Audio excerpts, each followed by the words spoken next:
بسم اللہ الرحمن الرحیم۔ السلام علیکم ورحمۃ اللہ وبرکاتہ۔ آج میں آپ کو بتانے والا ہوں کہ تیمم کیسے کی جاتی ہے اور تیمم میں کتنے فرائض ہیں، تیمم میں کتنے سنت ہیں اور تیمم میں کتنے شرائط ہیں، اور جو ہے تیمم کن چیزوں سے کی جاتی ہے اور کن چیزوں سے تیمم نہیں کی جاتی ہے، آج میں ان کے بارے میں آپ کو بتاؤں گا۔ تو چلیے آپ میرے ویڈیو پہ بنے رہیے، انشاءاللہ آپ کو پورا ویڈیو دیکھیے، بہت فائدہ ہوگا۔ تو تیمم کے مسائل اور احکام۔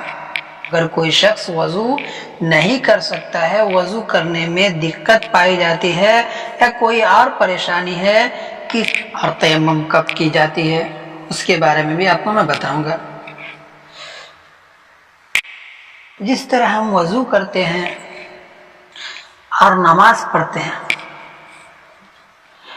تو نماز پڑھنے کے لیے ہم کیا کرتے ہیں؟ وضو کرتے ہیں، تب جا کر کے ہماری نماز ہوتی ہے۔ اسی طرح اگر ہم وضو نہیں کر سکتے ہیں تو ہم تیمم کر لیں گے، اور تیمم کرنے کے بعد ہم نماز پڑھ سکتے ہیں۔ تیمم کرنے کے بعد جو ہے ہم نماز پڑھ سکتے ہیں۔ اسی طرح نماز کسی کے اوپر معاف نہیں ہے، چاہے وہ مرد ہو یا عورت۔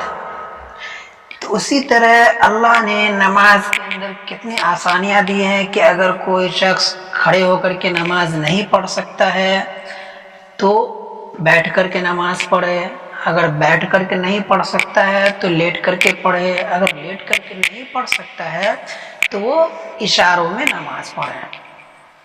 تو اسی طرح اللہ تبارک و تعالیٰ نے تیمم میں بھی آسانی دی ہے کہ جو شخص وضو نہیں کر سکتا ہے کسی عذر کی وجہ سے تو وہ تیمم کر لے۔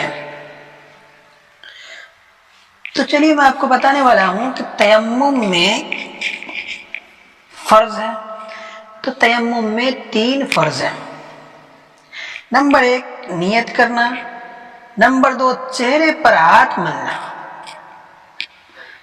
نمبر 2 چہرے پر ہاتھ ملنا، اور نمبر 3 بازو پر ہاتھ ملنا۔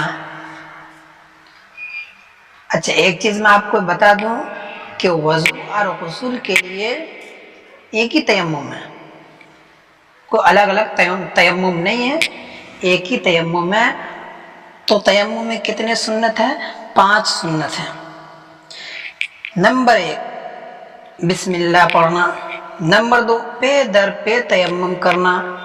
پے در پے کا مطلب یہ ہوا کہ اگر ہم وضو کر رہے ہیں تو ہاتھ دھو لیے، اور ہاتھ دھونے کے بعد تھوڑی دیر جو ہے بیٹھ گئے یا کسی سے بات کرنے لگے، پھر اس کے بعد جو ہے کلی کیے، تو یہ پے در پے نہیں ہوا، اس کو جلدی جلدی پورا مکمل کر کے اٹھنا، اس کو پے در پے بولا جاتا ہے۔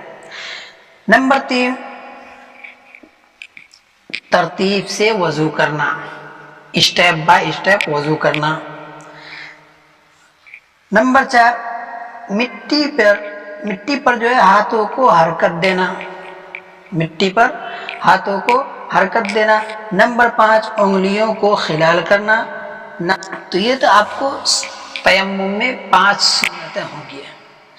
اب میں آپ کو بتانے والا ہوں کہ تیمم کن چیزوں پہ کی جاتی ہے۔ تو دیکھیے تیمم ان چیزوں پہ کی جاتی ہے کہ جو جلنے والی نہ ہو یا پگھلنے والی نہ ہو،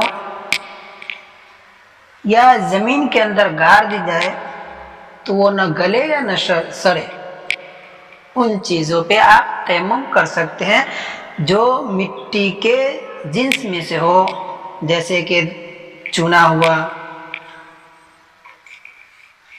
دیوار ہوا، تو یہ جو ہے مٹی کے اندر سے پیدا ہوتی ہو، تو ان پہ ہم تیمم کر سکتے ہیں۔ تیمم ہمارے اوپر کب جائز ہوتا ہے؟